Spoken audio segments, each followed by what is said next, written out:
speakers already yesterday and today have talked about drought in considerable detail, so I really don't feel the need to go into more detail on this. Suffice it to say that the U.S. is no stranger to drought.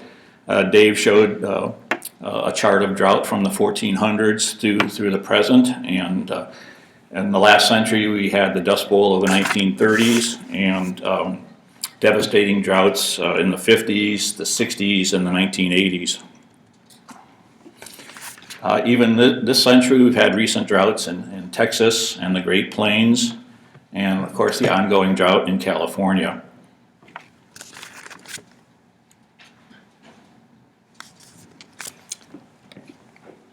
Basically, the recent trends are increasing regional droughts in various locations around the U.S.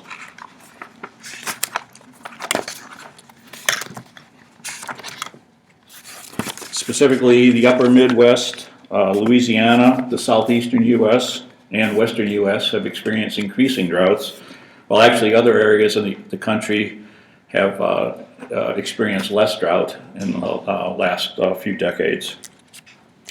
There's also a recent paper that indicates that drought variability is likely increasing in the country as well. The National Climate Assessment basically concludes that short-term droughts are expected to intensify around the U.S. and longer-term droughts are expected to intensify in large areas of the Southwest, the Great Plains, and the Southeast. Some recent modeling efforts by Cook et al. Support the conclusions of the National Climate Assessment. They assessed the potential for future drought in the southwestern U.S. and the Central Plains of the U.S. and concluded that, well, you can see there, the results point to a remarkably drier future that falls far outside the contemporary experience of natural and human systems in Western North America. Conditions that may present a substantial challenge to adaptation. That is a quote from their paper. I'd like to spend the rest of the talk focusing on drought and climate change impacts to fish and wildlife resources, and I will do it through the lens of fish and wildlife resources managed by the U.S. Fish and Wildlife Service, the agency that I work for and obviously am most familiar with. So I'm using this as a lens, but I think the lessons extend to other agencies and other at the state and federal level as well.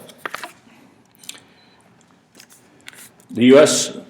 Fish and Wildlife Service manages a suite of resources. We call these our trust resources. By trust resources, I mean resources on national wildlife refuges, federal threatened and endangered species, migratory birds covered by the Migratory Bird Treaty Act. We're responsible for certain migratory fishes, specifically salmon and other migratory fishes. We share that responsibility jointly with NOAA in many cases, and we run national fish hatcheries around the country as well. This past summer, all of our regions prepared an initial qualitative assessment of drought and climate change impacts to our trust resources. That assessment included what the impacts were and what the service was doing to address those impacts both in the short term and in the long term.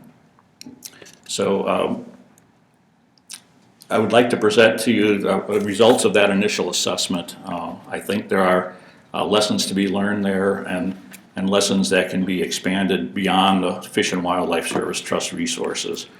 But I will present results from 4 of our regions.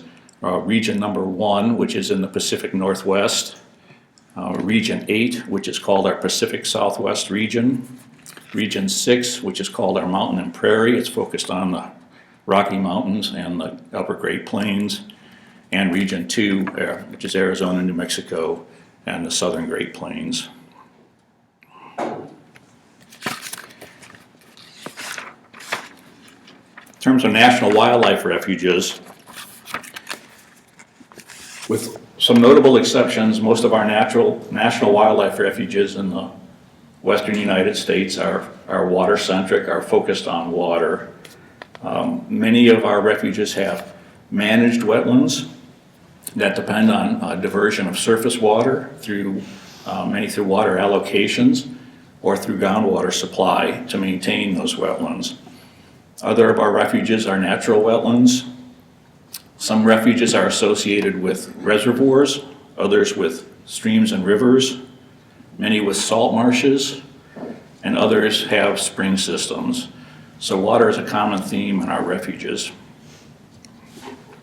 Survey results from this past summer indicate that more than 24 refuges in the West are dealing with the impacts of drought on our fish and wildlife resources or on habitats. Some of these impacts include wetlands are drying, either through natural means or because refuges are not getting their full water allocations because of lowered water supply, reduced river and stream flows, also because of drought conditions, but also because of diversions for other uses.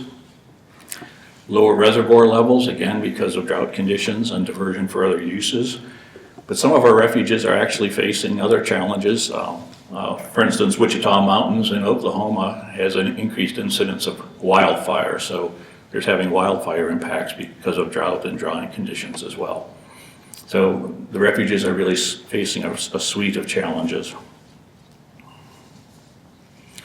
Just as an example, Quivira National Wildlife Refuge in Kansas has a managed wetland as the center part of the refuge that's used intensively by migratory birds during spring and fall migrations. Drought is really a natural part of the cycle at Quivira. They've experienced drought regularly throughout the history of the refuge. You can see on the left, the lower left, that is the big salt marsh, which is the central marsh, that wetland in September of 2010 and in August of 2011 on the lower right. So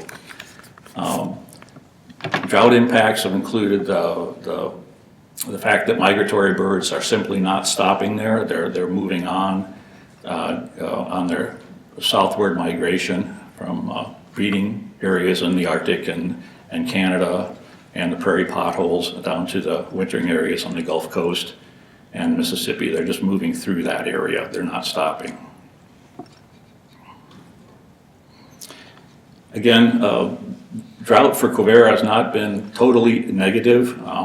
When the marsh was drawn down, the refuge managers used that as an opportunity to actually treat invasive plants in the marsh and also to aerate the soil because it's a managed wetland. So it wasn't completely a negative impact. But the fact that there's projections for the possibility of multi-decade mega droughts in this part of the Great Plains does not really bode well for Quivira and other wetlands in the central Great Plains. The survey of ESA listed species, there were on the order of 15 or more ESA listed species that were being affected by current and recent droughts. Many of them obviously are fish species that are being challenged by low flows in rivers and increasing temperatures. There's frogs, tortoise, the desert tortoise is being challenged even by drying conditions, and even the peninsula bighorn sheep has been suffering because of lack of forage. So the office that's responsible for managing these in Southern California has actually said that they are down grazing on golf courses now to get forage because their natural forage isn't available, and the golf course is a great source of green forage. Most of our migratory birds are obviously very wetland dependent for breeding, but also for migration and wintering. And so they, because they're wetland dependent, what happens to the wetland habitats obviously has a major impact on our migratory bird species. In California, in the spring of 2015, their waterfowl populations that bred breed locally were at their lowest level since 1992, due largely to drying conditions and lower recruitment because of the drying. In Nevada, Stillwater National Wildlife Refuge is in its 4th consecutive year of extreme drought. They've had to make decisions at Stillwater as to where to put water because it comes through from a local irrigation district. They have to decide what wetlands to put the water on, and the wetlands are drying much earlier in the fall, so that the waterfowl have to move on. So it impacts not only the wildlife but also human use of the refuge, because people come to view the waterfowl, and they're obviously not coming to see waterfowl that aren't there. Migratory fish have been impacted largely in California and Oregon and Washington. Delta smelt in the San Francisco Delta, the relative abundance has really decreased over the last few years. And natural spawning runs of salmon have also had failures of entire year classes in California.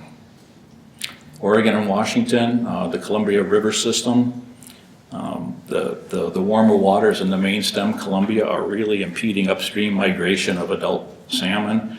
Salmon are actually diverting into colder water side streams rather than continuing up the Columbia to their natal areas. And so they're not returning to spawn to areas where they should. They're diverting, and they're just not returning.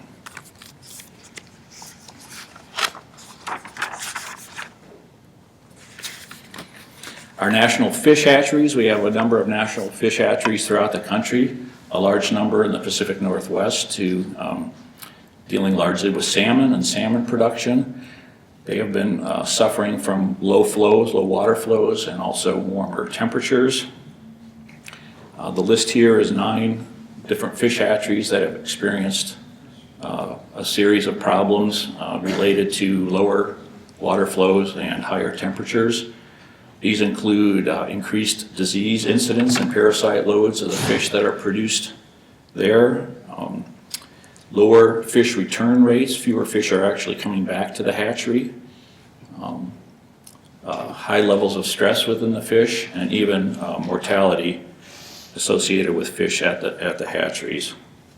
Some of our hatcheries have actually even been impacted by wildfire because of the drought and the drying conditions. So the infrastructure at the hatcheries are threatened as well.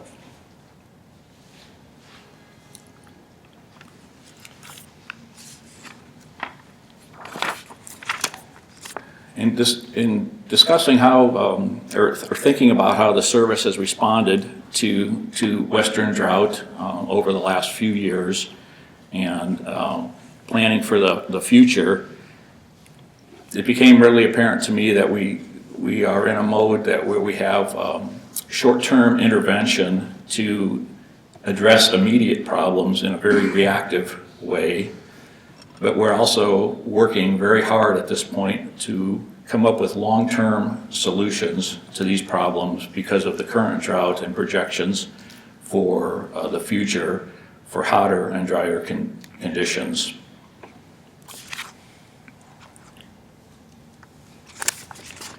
In terms of our short-term response, I will go through again the different trust resources and some of the things that we have done, some of the actions that the service has taken in order to address drought and water availability in the short term.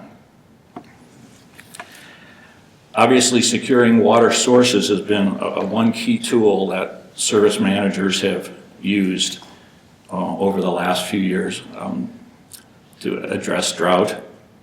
Service managers work very closely with water management agencies to secure our water allocations and ensure that our water rights are protected, because so many of our refuges get water from a water management district of some sort or another. They have a water allocation. So we have to work very closely with local water management agencies to secure those allocations and to ensure our water rights in an era when there's lower flows and there's real challenges to getting water. We're also working to protect hatchery water sources, judiciously use groundwater supplies, and protect watersheds. And I think Dave's talk about watersheds was very timely, and mine coming on. Many of our refuges are in the lower end of a watershed, and so what happens from the very top of the watershed down impacts us. So we have to work with agencies and citizens groups and all kinds of partners from where we are all the way to the top of the watershed to help try to secure water for our refuges. So I think many of the things that Dave said in his talk are very applicable to our resources. It's critical that we work throughout the watershed to secure the resources, especially the water that we need. Some of our refuges, as the slide shows, they've had to prioritize habitat areas that receive water allocations. Many of our wetlands have been left to dry, or they dry earlier in the season. We've had to start pumping groundwater in some cases to keep water in managed wetlands. It's not something that we like to do on a routine basis, but because it's more costly and we don't want to deplete groundwater sources, but we've done that on an emergency basis in many of our refuges. We've reduced some grazing programs on wetlands, and we've spent a lot of time trying to identify infrastructure gaps and needs to help manage our wetlands and their water resources a little bit more judiciously. With ESA listed species, this is really a case where drought and recent drought has actually threatened some of these species with extinction. We have situations, especially with some of our fish species, where stretches of river are just simply completely drying up. There's no habitat left. Fish have had to be captured and translocated to other parts of stream, or actually kept in holding facilities of some sort or another. Some of our hatcheries have been converted to holding facilities for endangered species because the stream segments are drying. For some endangered species, we've created new artificial habitats. For instance, the Chiricahua leopard frog in Arizona. Many of the natural habitats, small ponds and spring areas, have dried up. So managers have actually gone out and created new wetlands and pumped water into them to hold these leopard frogs during conditions of drought.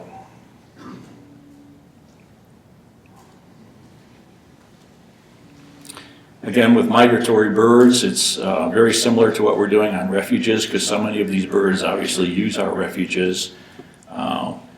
We've been judiciously deciding which wetlands should get water and which ones should not. We've used groundwater sometimes to offset the lack of surface water. We work with joint venture partners. The migratory bird joint ventures are key to assisting us with water issues. They worked with land owners in areas around refuges to flood agricultural areas, rice fields, et cetera, after they've been harvested. So they've been working to give landowners incentives for flooding their lands and maintaining wetland habitats.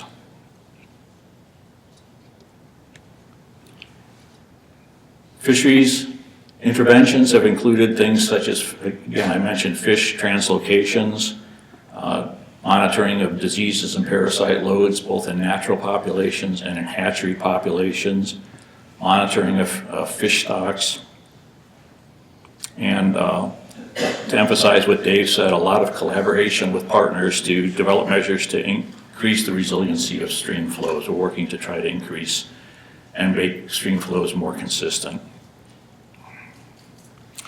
Hatcheries have actually had to remove unhealthy fish. They've had to euthanize fish. They've moved healthy fishes to other facilities that have more water or colder water. Some hatcheries have had to release their fish earlier in the year when water flows are higher and temperatures are more conducive. They've controlled disease and parasite outbreaks. And they've made infrastructural and operational changes to address lower flows, but also threats from wildfire, for instance. But again, these are really short-term solutions to immediate problems created by intense drought over the last few years, and they're not really long-term solutions to the problem. And with facing increasing drought, increasing dry conditions as a result of climate change, and also increased climate variability, the service is really working proactively with partners to try to develop and ultimately implement longer-term solutions to water and water management issues, making water more available, more water and more consistent water available to our resources. The service worked with NOAA and other agencies, especially state agencies, to develop the National Fish, Wildlife, and Plants Climate Adaptation Strategy.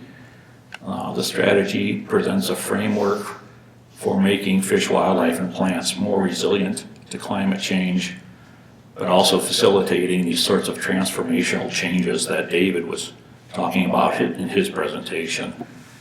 We can create as much resilience as we can, but eventually some systems are going to transform, and we have to be able to facilitate the transformation from one system to another.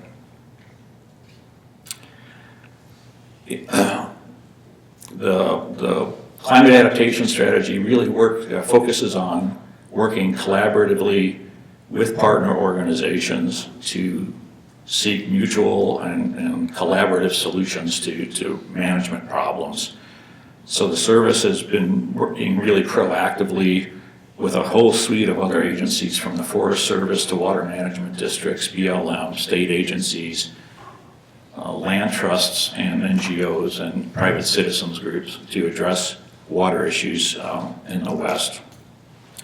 I just wanted to give a few examples. For instance, in our Region 1, which is the Pacific Northwest region of Oregon, Washington, and Idaho, we are engaged in a collaborative effort in the Deschutes Basin, working in a basin study with a variety of other partners to analyze water supply and demand, to assess how these existing operations and infrastructure will perform under future conditions and future demands for water in an era of increasing drought and climate change, and developing them and evaluating options for addressing those water imbalances.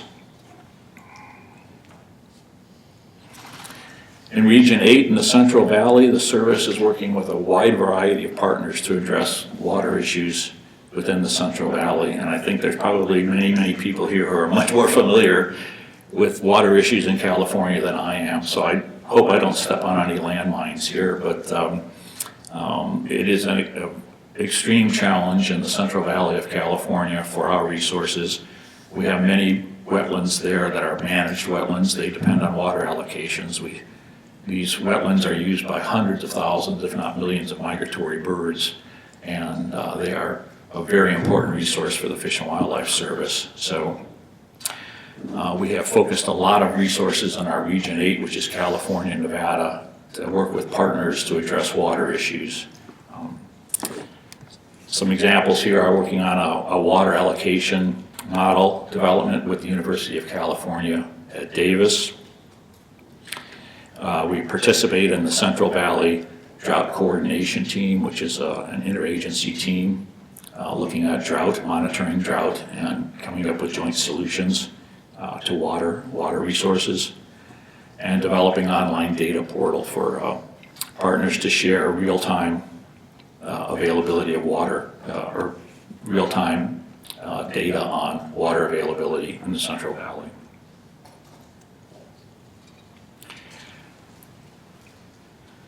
Our Southwest region, which is Arizona through Texas and Oklahoma, has instituted a number of forums where they get together with partners, much like this Congress or forum, to address water issues in specific basins throughout that region.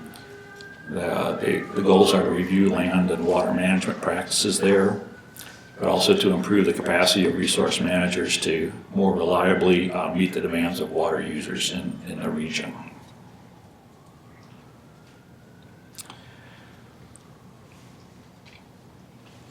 Beyond the National Fish, Wildlife, and Plants Climate Adaptation Strategy, the Fish and Wildlife Service has invested very heavily in landscape conservation cooperatives. We were one of the originating organizations for the concept of landscape conservation cooperatives, and it is originated as a DOI initiative, but these cooperatives are 22 regionally based partnerships of federal, state, tribal, NGO entities looking at science-based tools for climate adaptation and developing resilience and landscape conservation design. So LCCs throughout the West have worked on tools to increase the predictability of water supplies, to promote collaboration among partner agencies, and obviously to promote the knowledge base for management of water resources as well as other other natural resources, not only throughout the West but really throughout the continental United States. Alaska, LCCs go all the way from Alaska to the Caribbean and out into the Pacific, so they cover the entire landscape of the United States and our trust territories.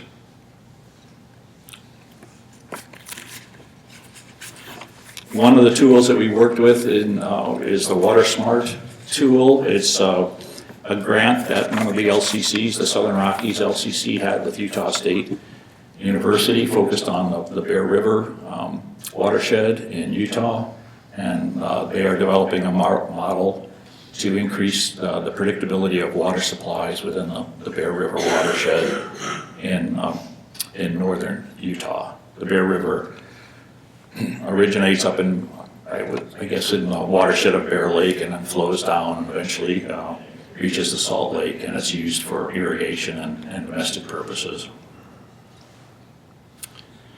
So even the Salt Lake City Department of Public Utilities is involved in this work. I don't know if you can read that very well, but it says planning for Salt Lake City's future water supply due to climate change impacts will depend on both the experience of water managers and expertise of the science community. Again, mentioning the Central Valley Landscape Conservation Cooperative, we are engaged with partners in the Central Valley to develop a landscape conservation design project. This is looking at an entire landscape of the Central Valley with all the partners who own and manage lands and natural resources in the valley to design a climate resilient landscape conservation design for the valley.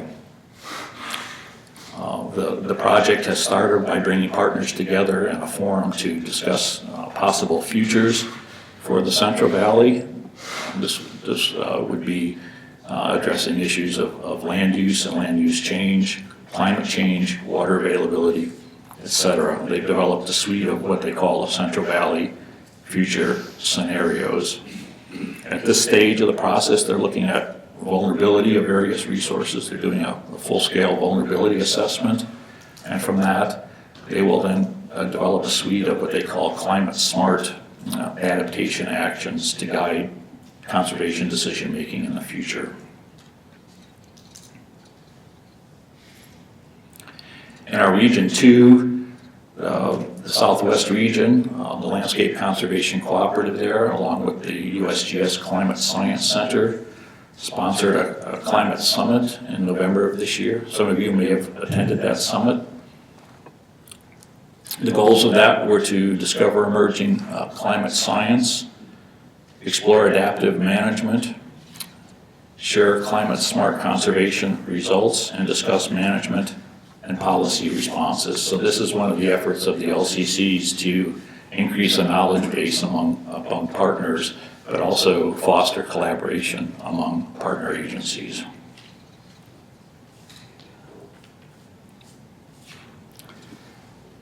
So the service, again, we're in the midst right now of addressing a drought crisis in many areas. We're using the ingenuity and all the resources that our managers have to save our resources in the face of sometimes emergency conditions, while also realizing that we have to be much more proactive, and we're investing heavily in the future through the climate adaptation strategy and also through the landscape conservation cooperatives to make our response to climate change and to drought much more proactive rather than reactive, trying to build resilience in the system, identify times when systems are going to transform, and planning for that transformation. So with that, I think I had 30 minutes, and I'm at 30 minutes and 26 seconds, so I'll take any questions, and thank you very much.